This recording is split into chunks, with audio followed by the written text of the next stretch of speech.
ಪಾಕಿಸ್ತಾನದ ರಣ ಹೇಡಿ ನಾಯಕರನ್ನ ದಾರಿ ತಪ್ಪಿಸ್ತಾ ಇರೋದು ಯಾರು ಗೊತ್ತಾ ಅನ್ನುವಂತಹ ಪ್ರಶ್ನೆಗೆ ಈಗ ಉತ್ತರ ಸಿಕ್ಕಿದೆ. ಪಾಕಿಸ್ತಾನಕ್ಕೆ ದಿಕ್ಕು ತಪ್ಪಿಸ್ತಾ ಇರೋದು ಬೇರೆ ಯಾರೂ ಅಲ್ಲ, ಪಾಕಿಸ್ತಾನದ ಸೇನಾ ಮುಖ್ಯಸ್ಥ ಸುಳ್ಳ ಮೇಲೆ ಸುಳ್ಳು ಅಸೀಂ ಮುನೀರ್ ಮಾತನಾಡಿದ್ರು. ಈ ಹಿಂದೆ ಭಾರತದ ಒಂದು ಸಂಸ್ಕೃತಿ ಬೇರೆ, ಪಾಕಿಸ್ತಾನದ ಸಂಸ್ಕೃತಿ ಬೇರೆ, ಭಾರತ ಕಾಶ್ಮೀರವನ್ನು ಬಿಟ್ಟುಕೊಡಬೇಕು, ಕಾಶ್ಮೀರ ನಮ್ಮದು ಅನ್ನುವಂತಹ ಮಾತು ಹೇಳಿ ಭಯೋತ್ಪಾದಕರನ್ನ ಕಳಿಸಿ ದಾಳಿನೂ ಕೂಡ ಮಾಡಿಸಿದ್ರು.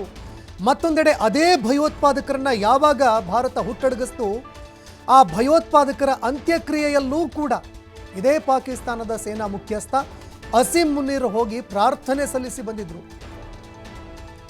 ಅಮಾಯಕರನ್ನ ಕೊಲ್ಲೋದು, ಭಯೋತ್ಪಾದಕರ ಒಂದು ಅಂತ್ಯಕ್ರಿಯೆಯಲ್ಲಿ ಭಾಗಿಯಾಗೋದು, ಇಂತಹ ಏನು ಉಗ್ರವಾದದ ಮನಸ್ಥಿತಿ ಇರುವಂತಹ ಸೇನಾ ಮುಖ್ಯಸ್ಥರು ಪಾಕ್ ಪ್ರಧಾನಿಯನ್ನ ಸೂತ್ರದ ಗೊಂಬೆ ಥರ ಆಡಿಸ್ತಾ ಇದ್ದಾರೆ. ಯಾವ ರೀತಿ ಆಡಿಸ್ತಾರೆ ಆ ರೀತಿ ಅವರು ಕೂಡ ಆಡ್ತಾ ಇದ್ದಾರೆ. ಪಾಕ್ ಪ್ರಧಾನಿಗೆ ಯುದ್ಧ ಮಾಡುವ ದಮ್ಮು ತಾಕತ್ತು ಎರಡೂ ಇಲ್ಲ.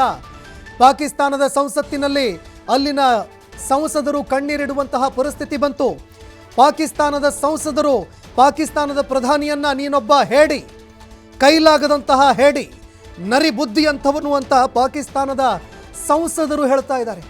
ಆಗ ತಾನೇ ನಾವು ಕೇಳ್ತಾ ಇದ್ವಿ, ಪಾಕಿಸ್ತಾನದ ಸಂಸದ ಶಾಹಿದ್ ಅಹಮದ್ ಕ್ಯಾಕರಿಸಿ ಉಗಿತಾ ಇದ್ರು, ನೀನ್ ಯಾವ ನಾಯಕನಪ್ಪ, ನೀನ್ ಯಾವ ರಾಜ, ಹೇಡಿ ರಾಜ ನೀನು, ನಮ್ಮ ಸೈನಿಕರಲ್ಲಿ ಸಾಕಷ್ಟು ಬಲ ಇದೆ, ಆದರೆ ನಿನ್ನಂತಹ ಹೇಡಿ ಪ್ರಧಾನಿಯನ್ನ ಪಡೆದುಕೊಂಡಿದ್ದಕ್ಕೆ ನಾವು ಇವತ್ತು ಇಂತಹ ಪರಿಸ್ಥಿತಿಗೆ ಬಂದಿದ್ದೀವಿ ಅಂತ ಕ್ಯಾಕರಿಸಿ ಉಗಿದ್ರು, ಮಂಗಳಾರತಿ ಮಾಡಿದ್ರು. ಅದೇ ರೀತಿಯಾಗಿ ನಿನ್ನೆ ನೋಡ್ತಾ ಇದ್ವಿ, ತಾಹಿರ್ ಇಕ್ಬಾಲ್ ಅನ್ನುವಂತಹ ಒಬ್ಬ ಸೆನೆಟ್ ಕಣ್ಣೀರಿಟ್ರು. ಯಾವಾಗ ಲಾಹೋರ್ಗೆ ನುಗ್ಗಿ ಭಾರತೀಯ ವೀರ ಸೇನೆ ಅಲ್ಲಿನ ಏರ್ ಡಿಫೆನ್ಸ್ ಸಿಸ್ಟಮ್ ಅನ್ನು ಸಂಪೂರ್ಣವಾಗಿ ಧೂಳಿಪಟ ಮಾಡ್ತು, ಅಲ್ಲಿನ ಸೆನೆಟ್ ಕಣ್ಣೀರೇ ಇಟ್ಟುಬಿಟ್ರು, ಪಾಕಿಸ್ತಾನದ ಮಾಧ್ಯಮಗಳು ಕಣ್ಣೀರಿಟ್ಟರು. ಇದರ ನಡುವೆ ಈಗ ಪಾಕಿಸ್ತಾನದ ಪ್ರಧಾನಿಯನ್ನ ಆಟ ಆಡಿಸ್ತಾ ಇರೋರು ಯಾರು? ಸೂತ್ರದ ಗೊಂಬೆ ಅಂತ ನಾವೇನು ಹೇಳ್ತೀವಲ್ಲ, ಯಾವ ರೀತಿ ಆಡಿಸ್ತಾರೆ, ಆಟ ಆಡಿಸೋನೆಲ್ಲ ಅವನೇ. ಆ ಆಟವನ್ನು ಆಡಿಸ್ತಾ ಇರೋದು ಬೇರೆ ಯಾರೂ ಅಲ್ಲ, ಅಸೀಂ ಮುನೀರ್, ಪಾಕಿಸ್ತಾನದ ಸೇನಾ ಮುಖ್ಯಸ್ಥ. ಈ ಹಿಂದಿನಿಂದಲೂ ಕೂಡ ಆಗ್ತಾ ಬಂದಿರುವಂತಹ ವಿಚಾರ ಇದು. ಪಾಕಿಸ್ತಾನದ ಸರ್ಕಾರ ಅಲ್ಲಿನ ಪ್ರಧಾನಿಗಳನ್ನು ನಿರಂತರವಾಗಿ ಆಟ ಆಡಿಸುವಂತಹ ಕೆಲಸವನ್ನು ಇಲ್ಲಿ ಮಾಡ್ತಾ ಇದ್ದಾರೆ. ಇನ್ನು ಪಾಕಿಸ್ತಾನದ ಸೇನಾ ಮುಖ್ಯಸ್ಥ ಅಸೀಂ ಅವರು ಪಾಕ್ ರಕ್ಷಣೆ ಮಾಡುವಂತೆ ಕಳ್ಳಾಟ ಕೂಡ ಮಾಡ್ತಾ ಇದ್ದಾರೆ. ಎಲ್ಲರ ಮುಂದೆ ಹೇಳೋದು, ನಾವು ಪಾಕಿಸ್ತಾನವನ್ನು ರಕ್ಷಣೆ ಮಾಡ್ತೀವಿ, ಭಾರತಕ್ಕೆ ಪಾಠ ಕಲಿಸ್ಬಿಡ್ತೀವಿ, ಭಾರತದ ಕೈಯಲ್ಲಿರುವಂತಹ ಕಾಶ್ಮೀರ ಏನಿದೆ ಅದನ್ನೂ ಕೂಡ ನಮ್ಮ ತೆಕ್ಕೆಗೆ ತೆಗೆದುಕೊಂಡು ಬಿಡ್ತೀವಿ. ಇದವರು ಹೇಳ್ತಾ ಇರುವಂತಹ ಮಾತುಗಳು. ಈ ಹಿಂದೆನೂ ಕೂಡ ಅವರು ಹೇಳಿದ್ರು.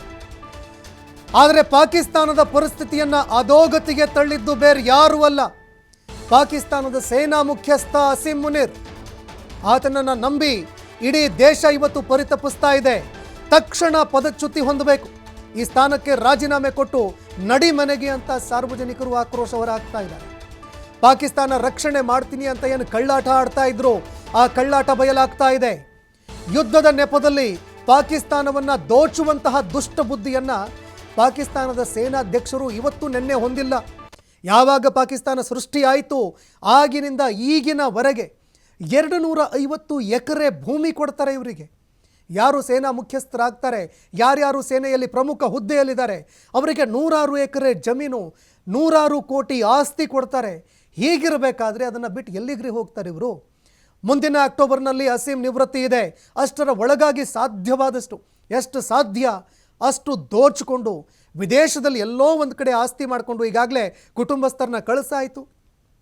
ಹೆಂಡತಿ, ಮಕ್ಕಳು, ಕುಟುಂಬಸ್ಥರು ಯಾರ್ಯಾರಿದ್ದಾರೆ ದೇಶ ಬಿಡಿ ನೀವು. ಈ ಹಿಂದೆ ಪರ್ವೇಜ್ ಮುಷರ್ರಫ್ ಮಾಡಿದ್ದೇನು?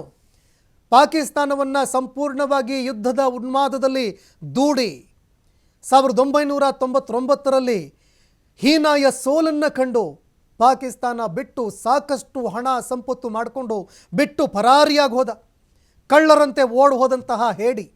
ಅದೇ ರೀತಿಯಾಗಿ ಅಸೀಂ ಮುನೀರ್ ಕೂಡ ಪಾಕಿಸ್ತಾನ ಬಿಟ್ಟು ಓಡಿ ಹೋಗೋದಕ್ಕೆ ಅಂತ ಎಷ್ಟು ಸಾಧ್ಯನೋ ಅಷ್ಟು ದೋಚಿ, ಎಷ್ಟು ಸಾಧ್ಯನೋ ಅಷ್ಟು ಗುಡಿಸಿ ಗುಂಡಾಂತರ ಮಾಡಿ ಅಲ್ಲಿಂದ ದೇಶ ಬಿಡುವಂತಹ ಒಂದು ಪ್ಲ್ಯಾನ್ ಮಾಡಿಕೊಂಡಿದ್ದಾರೆ. ಯಾಕಂದರೆ ಅವರ ಕುಟುಂಬವನ್ನು ಕೂಡ ಈಗಾಗಲೇ ಅವರು ಪಾಕಿಸ್ತಾನ ಬಿಟ್ಟು ಬೇರೆ ದೇಶಕ್ಕೆ ಕಳಿಸಿದ್ದಾಗಿದೆ. ಈ ಮುಖ್ಯಸ್ಥನದ್ದು ಅದೇ ಕಳ್ಳಾಟ. ಇಡೀ ದೇಶ ದೋಚ್ಕೊಂಡು ಎಷ್ಟಾಗುತ್ತೆ ಅಷ್ಟು ದೋಚ್ಕೊಂಡು ಗುಡಿಸಿ ಗುಂಡಾಂತರ ಮಾಡಿ ಲಂಡನ್ನಲ್ಲಿ ಹೋಗಿ ಸೆಟಲ್ ಆಗುವಂಥ ಒಂದು ಪ್ಲ್ಯಾನ್ ಮಾಡ್ಕೊಂಡಿದ್ದಾನೆ. ಇದೇ ಕಾರಣಕ್ಕೆ ಪದೇ ಪದೇ ಭಾರತದ ಮೇಲೆ ಇಲ್ಲ ಸಲ್ಲದ ರೀತಿಯಲ್ಲಿ ಕಾಲು ಕೆರ್ಕೊಂಡು ಜಗಳ ಮಾಡೋದು, ಯಾವ ಭಯೋತ್ಪಾದಕರು ಇರ್ತಾರೆ, ಯಾವ ಟೆರರಿಸ್ಟ್ಗಳು ಸಾಯ್ತಾರೆ ಅಂಥವರ ಒಂದು ಅಂತ್ಯಕ್ರಿಯೆಗೆ ಹೋಗಿ ಪ್ರಾರ್ಥನೆ ಸಲ್ಲಿಸೋದು, ಅವರೆಲ್ಲರಿಗೂ ಕೂಡ ಏನು ಸಾಧ್ಯನೋ ಅಷ್ಟು ಅವ್ರಿಗೆಲ್ರಿಗೂ ನೆರವು ಕೊಡೋದು, ಟೆರರಿಸ್ಟ್ ಆ್ಯಕ್ಟಿವಿಟೀಸ್, ಟೆರರಿಸ್ಟ್ ದಾಳಿಗಳನ್ನು ಮಾಡಿಸುವಂಥದ್ದು. ಅಂದರೆ ಈತನೂ ಕೂಡ ಒಂದು ಭಯೋತ್ಪಾದಕ ಮೆಂಟಾಲಿಟಿಯನ್ನೇ ಇಟ್ಕೊಂಡಿರುವಂಥವನು.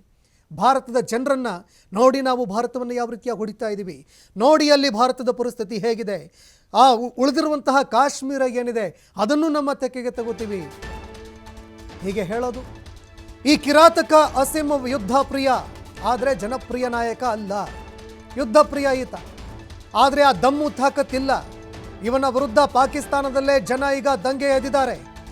ಪಾಕಿಸ್ತಾನ ಸೇನಾ ಯೋಧರಿಗೆ ಮುನೀರ್ ಅವರು ಈಗ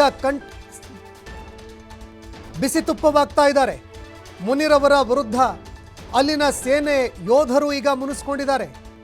ಪಾಕ್ ಸೇನೆ ಒಂದು ಬಣ ಮುನೀರ್ ವಿರುದ್ಧ ಈಗ ಸೆಟೆದು ನಿಂತಿದೆ. ಆದಷ್ಟು ಬೇಗ ದೇಶ ಬಿಟ್ಟು ಹೋಗು ನೀನು, ಆದಷ್ಟು ಬೇಗ ಈ ಸ್ಥಾನದಿಂದ ರಾಜೀನಾಮೆ ಕೊಟ್ಟು ಕೆಳಗಿಳಿ ಅಂತ ಅನೇಕರು ಆತನ ವಿರುದ್ಧ ಆಕ್ರೋಶ ಹೊರಹಾಕ್ತಾ ಇದ್ದಾರೆ. ಅಷ್ಟೇ ಅಲ್ಲ, ಪಾಕಿಸ್ತಾನದ ಅನೇಕ ಯೋಧರು ರಾಜೀನಾಮೆ ಕೂಡ ಕೊಟ್ಟರು. ನಿನ್ನೆ ರಾತ್ರಿ ಕೂಡ ಪಾಕಿಸ್ತಾನದ ಯೋಧರು ಇವನನ್ನು ಬಂಧಿಸಿರುವಂತಹ ಒಂದು ಮಾಹಿತಿ ಕೂಡ ಇದೆ. ಅಂದರೆ ಪಾಕಿಸ್ತಾನದ ಯೋಧರೇ ಇವನನ್ನು ಅರೆಸ್ಟ್ ಮಾಡಿರುವಂತಹ ಒಂದು ಇನ್ಫಾರ್ಮೇಷನ್ ಕೂಡ ಇದೆ. ಆದರೆ ಹೌದೋ ಅಲ್ವೋ ಅನ್ನುವಂತಹ ವಿಚಾರ ಈವರೆಗೂ ಖಾತ್ರಿಯಾಗಿಲ್ಲ. ಆದರೆ ಪಾಕಿಸ್ತಾನ ಈವರೆಗೆ ಆಡ್ತಾ ಇದ್ದಂತಹ ಕಳ್ಳಾಟ, ಅಲ್ಲಿನ ಸೇನಾ ಮುಖ್ಯಸ್ಥ ಆಡ್ತಾ ಇದ್ದಂತಹ ಕಳ್ಳಾಟ ಎಲ್ಲ ಬಯಲಾಗಿದೆ. ಪಾಕಿಸ್ತಾನದ ಸೇನಾ ಮುಖ್ಯಸ್ಥ ಅಸೀಮ್ ಮುನೀರ್ ವಿರುದ್ಧ ತೀವ್ರ ಆಕ್ರೋಶ ಇದೆ. ಮತ್ತೊಂದೆಡೆ ಆತನನ್ನು ಅರೆಸ್ಟ್ ಮಾಡಿದ್ದಾರೆ ಅನ್ನೋ ಮಾಹಿತಿ ಕೂಡ ಇದೆ. ಇಮ್ರಾನ್ ಖಾನ್ ಇವನನ್ನು ISI ಮುಖ್ಯಸ್ಥ ಹುದ್ದೆಯಿಂದ ಕಿತ್ತಾಕಿದ್ರು. ಇಮ್ರಾನ್ ಖಾನ್ ಅವರು ನೀನೊಬ್ಬ ಅಯೋಗ್ಯ, ನಿನ್ನ ಕೈಯಿಂದ ಏನಾಗಲ್ಲ ಅಂತ ISI ಮುಖ್ಯಸ್ಥ ಹುದ್ದೆಯಿಂದ ಈತನನ್ನು ಕಿತ್ತಾಕಿದ್ರು. ಶಹಬಾಜ್ ಶರೀಫ್ ಬಂದಾಗ ಮತ್ತೆ ಸೇನಾ ಮುಖ್ಯಸ್ಥನನ್ನಾಗಿ ಈತನನ್ನು ಮಾಡಲಾಗಿತ್ತು.